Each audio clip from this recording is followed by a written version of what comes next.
Hey everyone, I'm Nate Madsen and I love chocolate.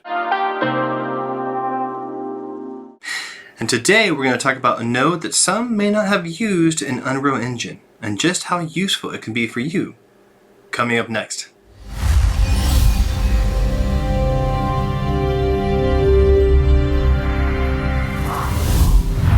Alright, so I hope everyone's doing good. It's November. Holy crap, where has this year gone? I need to start Christmas shopping pretty soon. Oh God.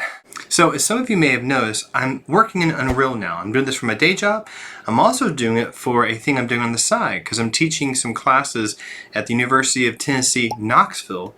I'm teaching a survey intro to game audio course, and we're using Unreal Engine 4 as our engine to do all of our stuff in, to build our games and make everything happen. And it's through those processes that I've been learning about all the different useful nodes that Unreal has. And one of them is called the Concatenator. That's kind of a hard word for me to say.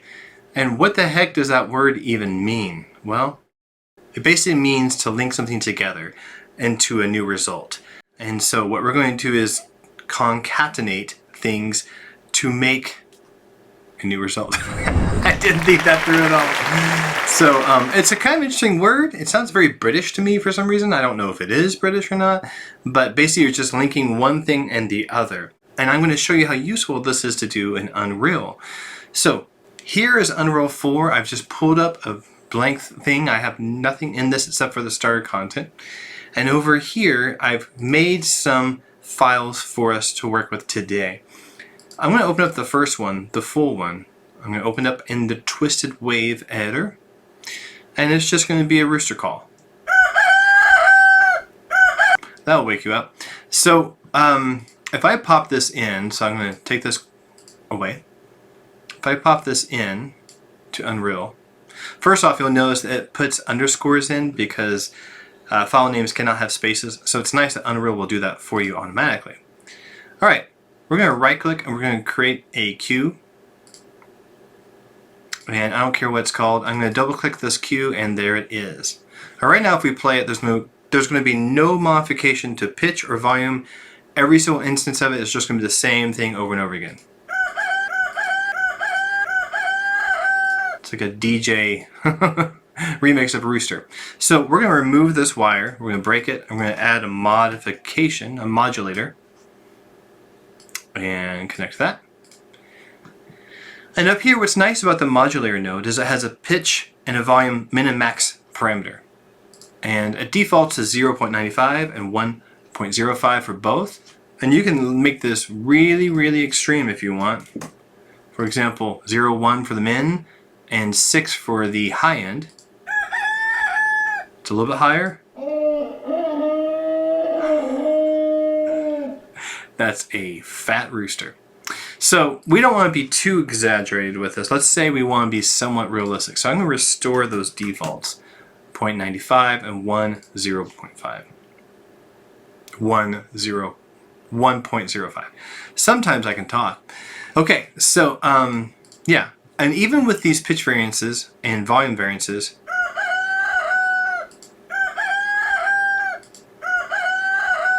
that's going to get very repetitive, very stale, very quick. So here's a nice way to get around that. First off, let's go back to here. And what I thought of doing is if I open this back up in Twisted Wave, we could take the beginning part of that, just that much, and have that be the start, and then have this part be the ending. And I did that for several of these. If I just play the start,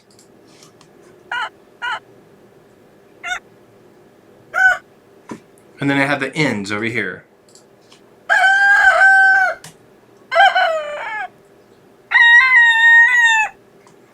Roosters, man, they're weird animals. Okay, so we're going to pull these in. All but the full, which we already have, so I'll unselect that. And pull this in. Cool. All right.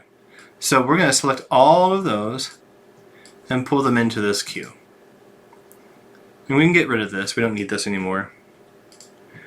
So we have a start which I didn't name these all that smartly, so they're kind of batched. We have a start up here, and we have an end over here. Cool. The concatenator, what it's going to do, let's just pull it up here, and actually, I'm curious to see if this will work. I've not tried this. We'll do it live. We'll do it live! I have those 6 selected. I'm going to push the concatenator. Hey! And it does do it. That's really smart. So it automatically wires those up for you, which is a nice little time saver. And then let's say we want to still have some modulation. We're going to have some pitch variance, volume randomization here, and then we're going to pull it to output. Great. So now what's going to happen is the concatenator is going to pick from the top group and then pick from the second group.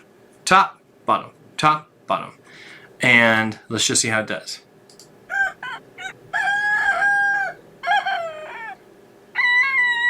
So we're missing something. What we need to do instead is actually delete this because we're missing a critical part. We're missing a randomization. We don't want to have it play in sequence like it just did, so that's something to avoid. So we're going to make a random there. I'll select these 3 and go down to random as well. And now, if we go to these 2, select those and do the concatenator. It's such a weird word. And now it's going to randomly pull from the here, randomly pull from here, but it's going to do this first, this next.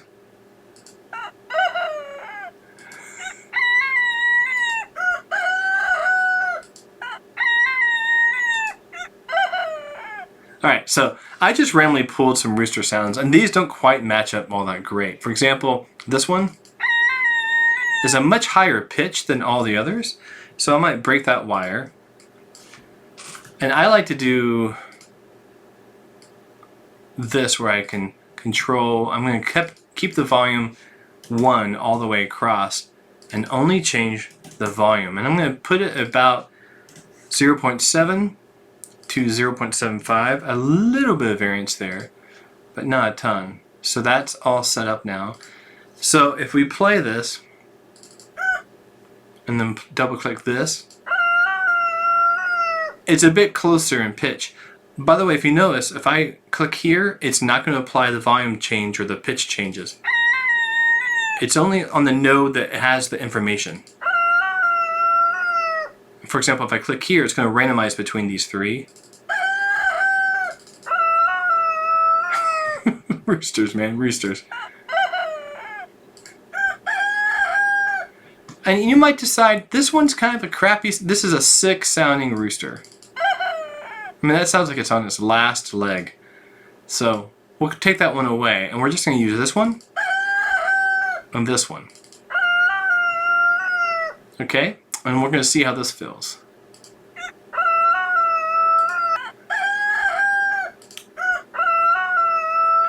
We could do the same pitch thing. Like that one is a lot higher as well. So one thing you can do is just copy and paste. If you like the pitch changes here, let's just see how this feels.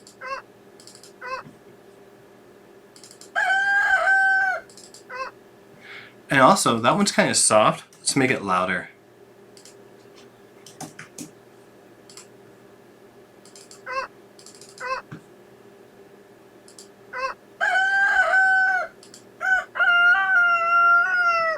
Okay, it's not the most amazing sound in the world, and let's just say that like that rooster was extremely booked and we only had like a few minutes of recording time with this rooster, and so we had to take what we could use, or maybe your resources are tight and you only have those rooster calls to work with in your game, and your game must have a rooster in it. Okay, well then here's how you can stretch the bang. Here's how you can stretch your assets. Here's how you can stretch your resources to get the most bang for your buck. Boy, all the different ways I could have said that. There's got to be a better way to say that. But anyway, this gives you an idea of how to group things together, and this also shows you the advantages and the power of the concatenator. Really, really cool node. So check that out. All right, so that about wraps it up for today. I hope you have a good weekend. I'm going to do a whole lot of nothing because everyone in my family is sick but me. We'll see how long that lasts until I'm also sick. Hopefully it's something where I can fight it off and they get mostly better, and then they can take care of me, because I'm a baby when I'm sick. All right, that sums it up for me. If you have any questions or there's anything you want to learn about Unreal, please reach out. I'd love to do a video for you. Until next time, please hit like, subscribe, and throw me a question. Thanks. Bye.